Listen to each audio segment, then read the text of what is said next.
جی اور کوئی صاحب ہے, کوئی سوال ہے؟ السلام علیکم. وعلیکم السلام.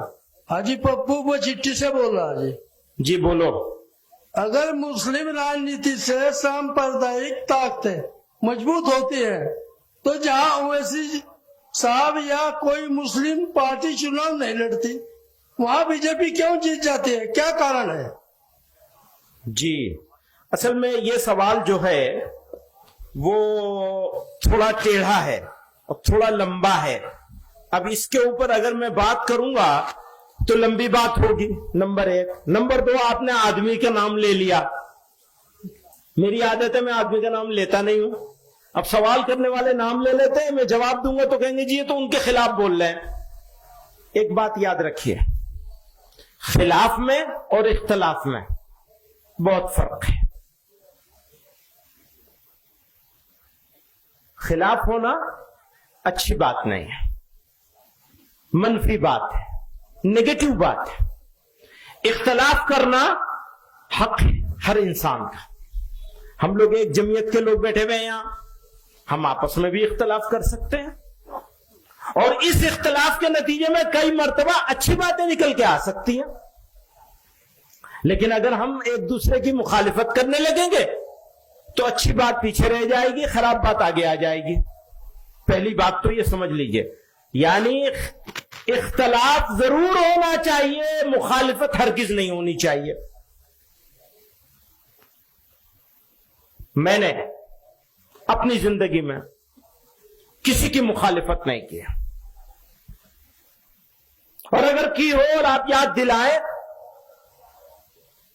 تو میں اس مخالفت کو واپس لینے کے لیے تیار ہوں. اختلاف بہت لوگوں سے کیا ہے, وہ اختلاف اصولوں پر ہوتا ہے, اس پہ میں کوئی سمجھوتا کرنے کے لیے تیار نہیں. نہ کیا ہے نہ کروں گا. ایک اصولی بات ہے جس کو جمعیت علماء نے یہ سمجھا ہے اور ہمیشہ جمعیت علماء اس پر قائم ہے.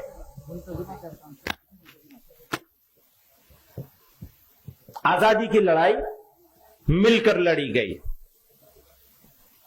ملک کو آزاد کرنے کی لڑائی مل کر لڑی گئی, ملک کو آباد کرنے کی لڑائی بھی مل کر لڑی جائے گی اور لڑی جانی چاہیے. کیسے وہ لگاؤ ذرا, میں کچھ ایک چیز دکھاؤں گا آپ کو. میں نے کچھ سال پہلے اس کو بنایا تھا, آج اتفاق ہے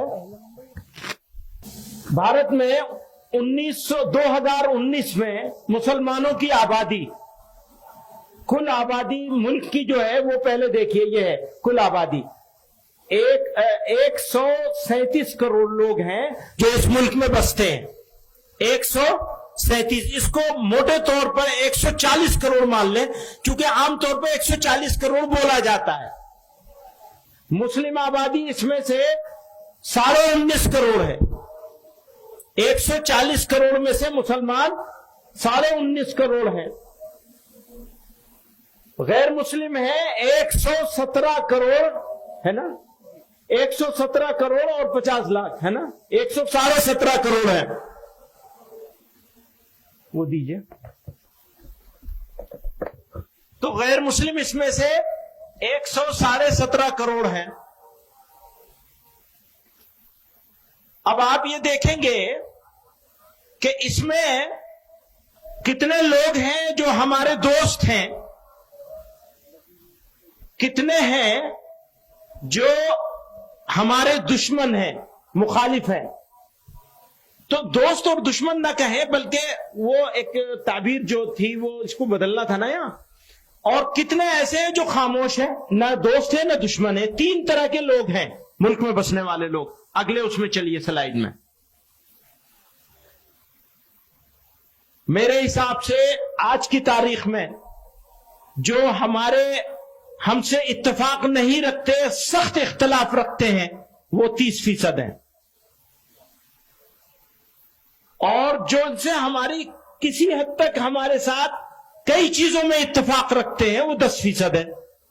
पॉलिटिकल वजह से और अलग अलग रीजन से हमारे साथ कारोबार करते हैं, या कुछ मजहबी मामलात हैं जिनकी वजह से, यानी दीगर अकलियतों होने की वजह से ये हमारे 10% हैं। और खामोश लोग जो ना हमारे मुखालिफ हैं ना हमारे मुआफिक हैं, ये 60% हैं। आप इसको समझ गए? दोबारा से कहूं, हमारे सख्त मुखालिफ, आजकल आप सोशल मीडिया पे बहुत सारी चीजें देखते हैं, बहुत तरह तरह की बातें लोग बोल रहे हैं, या मेन स्ट्रीम मीडिया में भी, या खुद मीडिया का भी टोटल रवैया अगर आप देखेंगे तो वो ऐसा ही है। उसकी तादाद मेरे नजदीक 30% है। आप इससे इत्तेफाक करते हैं? हाथ उठा के बताइए। इत्तेफाक करते हैं कि 30% लोग बिगड़ गए, ज्यादा से ज्यादा। मेरे नजदीक ये कम है, लेकिन ये बहस में न पड़े इस वजह से मैं इसको 30% मान रहा हूं। और जो हमारे साथ ताल्लुक रखते हैं किसी वजह से भी, ये ज्यादा से ज्यादा कम से कम 10% है। मेरे नजदीक इससे ज्यादा है, लेकिन मैंने कम से कम किया है। और तीसरे वो हैं जो खामोश हैं और मेजोरिटी है उनकी, अक्सरियत है उनकी, यानी 60% है वो। अगली स्लाइड जाओ। 1 मिनट यहां रुक जाओ। आपने देखा यहां ये 17 करोड़ 22 लाख मुसलमान हैं। थोड़ा बारीक सी बात है, इसको जरा तवज्जो चाहूंगा आप लोगों को। मुसलमान जहां मुसलमानों की आबादी की अक्सरियत है, वहां कितने करोड़ मुसलमान रहते हैं? जैसे देवबंद है, जैसे धुबरी है, जैसे अररिया और पूर्णिया है, जैसे कश्मीर है, जैसे मुजफ्फरनगर का कोई इलाका होगा, कोई गांव होगा, कोई तहसील होगी, जैसे दिल्ली का ओखला है, जैसे दिल्ली की जामा मस्जिद का इलाका है। ये सारे इलाकों के मुसलमानों की तादाद को अगर हम टोटल करते हैं तो 3 करोड़ 40 लाख। आप समझ रहे हैं? 3 करोड़ 40 लाख मुसलमान ऐसे इलाकों में रहते हैं जहां मुसलमानों की अक्सरियत है। जैसे देवबंद है, हमें यह इत्मीनान है कि अगर हमारे घर का दरवाजा खुला रह जाए तो चोरी तो हो सकती है, आबरू को खतरा नहीं है। चोरी तो हो सकती है, घर छोड़ दिया कोई बर्तन उठा ले जाएगा, सिलेंडर उठा ले जाएगा। ऐसे इलाके गांव के लिहाज से, शहर और कस्बों के लिहाज से, तहसीलों के लिहाज से, जिले के लिहाज से, उन जब सारे जगहों के मुसलमानों की जब तादाद हमने इकट्ठी की तो वो 3 करोड़ 40 लाख। और गैर मुस्लिम मेजोरिटी इलाकों में रहने वाले मुसलमान 14 करोड़ 20 लाख। आप समझ रहे हैं? मुसलमान इंडिया में 2 हालत में है। एक हालत उसकी यह है कि वो गैर मुस्लिम इलाकों में रहता है, यानी मुल्की सतह पर हम अकलियत में हैं, मकामी सतह पर कहीं हम अकलियत में हैं, कहीं अक्सरियत में हैं। जहां हम अक्सरियत में हैं वहां हमारी तादाद 3 करोड़ 40 लाख है। और जहां हम मकामी तौर पर भी अकलियत में हैं, हमारा एक गांव है, हम उस गांव में रहते हैं, वहां हमारे 20 घर हैं, 40 घर हैं, और गैर मुस्लिमों के 200 घर हैं। ऐसे मुसलमान पूरे मुल्क में जब हम उनकी तादाद देखते हैं तो 14 करोड़ 20 लाख है। एक तरफ 3 करोड़ 40 लाख, दूसरी तरफ 14 करोड़ 20 लाख। अगर ईमानदार हैं हम तो हम पॉलिसी बनाएंगे किसके लिहाज से? 14 करोड़ 20 लाख के लिहाज से, जिसकी इज्जत भी खतरे में है, जिसकी मस्जिदें भी खतरे में है, जिसकी हर चीज हर मामला गैर मुस्लिमों के साथ वाबस्ता है। उसको छोड़कर मैं 3 करोड़ 40 लाख की बात करूंगा तो बेईमान होऊंगा या ईमानदार होऊंगा? पिछले 75 सालों में आपकी जमीयत उलमा ने ये 3 करोड़ 40 लाख लोगों की बात नहीं करी, 14 करोड़ 20 लाख लोगों की बात करी है। समझ रहे हैं आप मेरी बात? कुछ लोगों की समझ में नहीं आएगी, अकल पे पर्दा पड़ा हुआ है। बात सुनो, क्यों पड़ा हुआ है वो भी बता दूं मैं। वो पड़ा हुआ इसलिए है कि ये जो 3 करोड़ 40 लाख जहां रहते हैं वही तो हमारा दारुल उलूम है। जब जमीयत उलमा को इजलास करना है, सरों की गिनती दिखानी है, तो मदद कहां से लेंगे? 3 करोड़ 40 लाख से मदद लेंगे। चंदा कहां से मिलेगा? 3 करोड़ 40 लाख से। आबादी कहां है? घनी आबादी है, जहां वहीं तो इजलास होगा। जहां मुसलमान थोड़े से हैं वहां क्या इजलास होगा? कहां होगा? कहां होगा? चंदा कहां से मिलेगा? मदरसा कहां बनेगा? स्कूल कॉलेज कहां बनेगा? अभी वो सवाल कर रहा था दोस्त मेरा, क्या सवाल कर रहा था? कॉलेज बनाने की बात करो। कॉलेज कहां बनेगा? यहां बनेगा, यहां। बड़ा मदरसा कहां बनेगा? यहां। मकतब कहां बनेगा? यहां। यहां आप बचा सकते हैं मुसलमान को मकतब ही बनाकर, कॉलेज बना के नहीं बना। कॉलेज बना ही नहीं सकते वहां कॉलेज कैसे बनाएंगे 14 करोड़ 20 लाख में? मेरी जिम्मेदारी क्या है? आपकी जिम्मेदारी क्या है? सुनो, पार्लियामेंट का मेंबर बनना है तो इनको राजी करना पड़ेगा, इनकी बात करनी पड़ेगी। इनका लबो लहजा क्या है? क्यों?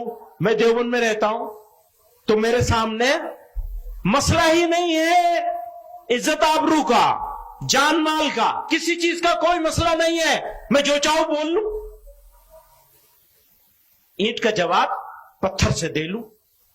लेकिन अगर मैं यहां रहता हूं या यहां वालों की फिक्र करता हूं तो मैं कैसे बोलूंगा? बताइए, कैसे बोलना होगा? उसी लहजे में बात करनी होगी। अगर उस लहजे में बात करूंगा तो उस गांव के गरीब मुसलमान का क्या होगा जो 14 करोड़ 20 लाख गैर मुस्लिमों के बीच में रह रहा है? बताइए, किसकी बात करवाना चाहते हैं? बदल दूंगा मैं अपना लहजा। और सुनिए, गुलाम नहीं है आपके, आपसे बात नहीं कर रहा हूं, भाई लोगों से बात कर रहा हूं। गुलाम नहीं है आपके, गुलाम है अल्लाह के, मोहम्मद रसूलुल्लाह के सल्लल्लाहु अलैहि वसल्लम। उनके गुलाम है। और जब उनकी गुलामी करेंगे, इसे बदलो, उनकी गुलामी करेंगे तो याद रखो, उनकी प्रॉब्लम्स और इनके बारे में सोचे बगैर कोई एक लफ्ज जबान से नहीं निकाल सकते। दोस्तों, समझ रहे हो मेरी बात? अगले उसमें चलो। नेक्स्ट, मुसलमानों की 82% आबादी, 17.5% आबादी या 82% आबादी। जमीयत उलमा आज से नहीं, आजादी से पहले भी, आजादी के बाद भी। आजादी से पहले तकसीम वतन की मुखालिफत इसलिए की थी कि 82% मुसलमानों के बारे में सोच रहे थे। आजादी के बाद बिरादरान वतन को साथ लेकर चलने की बात हमेशा इसलिए करी कि 82% के बारे में सोचते हैं। हम हैं तो 17.5% के बीच में, यानी रहते हैं देवबंद में, लेकिन सोचते हैं 82% के बारे में, 82% के बारे में सोचते हैं। उनके बारे में सोच के पॉलिसी बनाते हैं। हम अगर कश्मीर की बात करते हैं, याद रखना, अगर हम कश्मीर की बात करते हैं तो आपके लिए नहीं बात करते हैं, कश्मीर के लिए बात नहीं करते सिर्फ, बल्कि भारत के इन 17.5 करोड़ मुसलमानों के लिए बात करते हैं। 14.5 करोड़, 14 करोड़ 20 लाख के लिए बात करते हैं। आगे चलिए, नेक्स्ट। गैर मुस्लिम अक्सरियती इलाकों में रहने वाले मुसलमानों की प्रॉब्लम्स, सिचुएशन और इश्यूज बिल्कुल अलग हैं। गैर मुस्लिमों के इलाके में रहने वाले मुसलमानों की प्रॉब्लम्स, सिचुएशन और इश्यूज बिल्कुल अलग हैं, और मुस्लिम अक्सरियती इलाकों में रहने वाले मुसलमानों की प्रॉब्लम्स, इश्यूज बिल्कुल अलग हैं। आप समझ रहे हैं मेरी बात? ये बात मैंने कह दी यहां तक। आप हजरात में से किसी समझदार आदमी के जहन में इस बारे में सवाल हो तो अपना नाम लिख के भेज दे, मैं उस सवाल का जवाब भी दूंगा अगर कोई सवाल आएगा। नेक्स्ट, मुस्लिम अक्सरियती इलाकों के मुसलमानों के सामने अपना ईमान, अपनी पहचान, इज्जत और आबरू बचाने का इशू नहीं है। भाई देवबंद वाले मुसलमानों के सामने ये इशू नहीं है, जबकि गैर मुस्लिम अक्सरियती इलाकों में रहने वाले मुसलमानों के सामने सबसे बड़ा इशू अपना ईमान, पहचान, इज्जत, आबरू और मसाजिद बचाने का है। कौन सी चीज बचाओगे? अपनी नाक बचाओगे या अपने भाइयों का ईमान और इज्जत और आबरू बचाओगे? फैसला आपको करना है। जमीयत उलमा तो इस फैसले पर है। मैं सारे दोस्तों को कहना चाहता हूं, आज के इस इजलास के जरिए से बताया जाए कि किसके लिए काम करना होगा। उस इलाके के मुसलमानों के लिए काम करना होगा जो मुस्लिम अक्सरियती इलाकों में रहता है, या उस इलाके के मुसलमानों के लिए, उस मुसलमान के लिए काम करना होगा जो गैर मुस्लिम अक्सरियती यानी गैर मुस्लिम, नॉन मुस्लिम मेजोरिटी एरिया में रहने वाले मुसलमान और मुस्लिम मेजोरिटी में रहने वाले मुसलमान, दोनों के सोचने का अंदाज भी अलग है, एटीट्यूड भी अलग है, रवैया भी अलग है, सोच भी अलग है, पॉलिटिक्स भी अलग है। नेक्स्ट, मुसलमानों की leadership, political leadership, religious leadership, social leadership, Muslim institutions, educational institutions, चाहे रिलीजियस हो और चाहे असरी तालीम का, जनरल एजुकेशन के हो, फॉर्मल एजुकेशन के हो, सब मुस्लिम मेजोरिटी एरिया से डेवलप होते हैं, वही बनते हैं। कोई बड़ा मदरसा किसी गैर मुस्लिम मोहल्ले में तो जाके बनेगा नहीं। तो मदरसों के लोग भी, कॉलेजों के लोग भी, कारोबार करने वाले भी, बिजनेस करने वाले भी, मुसलमान यूथ जो एनर्जेटिक यूथ है वो भी मुस्लिम मेजोरिटी एरिया में रहता है, लेकिन सोचता नहीं है। वही सोचता है कि मेजोरिटेरियन सोच, अक्सरियती अंदाज, सीना चौड़ा करके चलता है। उसे ये नहीं मालूम कि तुम्हारे भाई किस हाल में है और उनके ऊपर इसका इंपैक्ट क्या होगा तुम्हारे सीना चौड़ा करके चलने का। पैगंबर अलैहिस्सलातु वस्सलाम ने तो तवाज़ो के साथ चलने का हुक्म फरमाया, तवाज़ो इख्तियार करने का हुक्म फरमाया, अपने भाइयों की फिक्र करने का हुक्म फरमाया है। कौन है वो जो इतने मैं तो कहता हूं एक मुसलमान की आबरू बचाने के लिए हजारों लोगों को कुर्बान किया जा सकता है। एक मुसलमान की इज्जत और आबरू बचाने के सारा काम किया जा सकता है। यहां तो 14 करोड़ 20 लाख का सवाल है। अगली स्लाइड में आइए। अब हो क्या रहा है, आजादी के बाद से अब तक ऐसे लोगों को पसंद किया जाता है जो बड़ी भड़काऊ, बड़ी जोरदार, हाँ साहब ये है कायद। भाई बोलने वाले और करने वाले का फर्क तो समझ लो। करने वाला बोलता नहीं है, बोलेगा तो कर नहीं पाएगा, और नहीं करने वाले को बोलने का आसान तरीका है। ये थोड़ा इल्जामी जवाब है, मैं इल्जामी जवाब देता नहीं, लेकिन यहां बनता है ये, क्योंकि भड़काऊ बात करते हैं, इमोशनल बात, पूरी कौम को इमोशनल ब्लैकमेल करके एक घेटों में डाल दिया गया है। घेटोवाइजेशन हो गया मुसलमानों का, और डरा देते हैं। और डराने में हमारे माशाअल्लाह फिरका परस्त ताकतें तो नंबर 1 पर है। آج کل میڈیا بھی ڈرانے پہ لگا ہوا ہے، سازش ہے مسلمانوں کو سیکنڈ گریڈ سٹیزن بنانے کی. ایسا انشاءاللہ کبھی کر نہیں پائیں گے، ہونے نہیں دیا جائے گا کسی قیمت پہ انشاءاللہ. اگلا نیکسٹ چلائے. جزاک اللہ، شکریہ. یہ ایک ہو گیا. اچھا اب آپ کوئی سوال ہے اور؟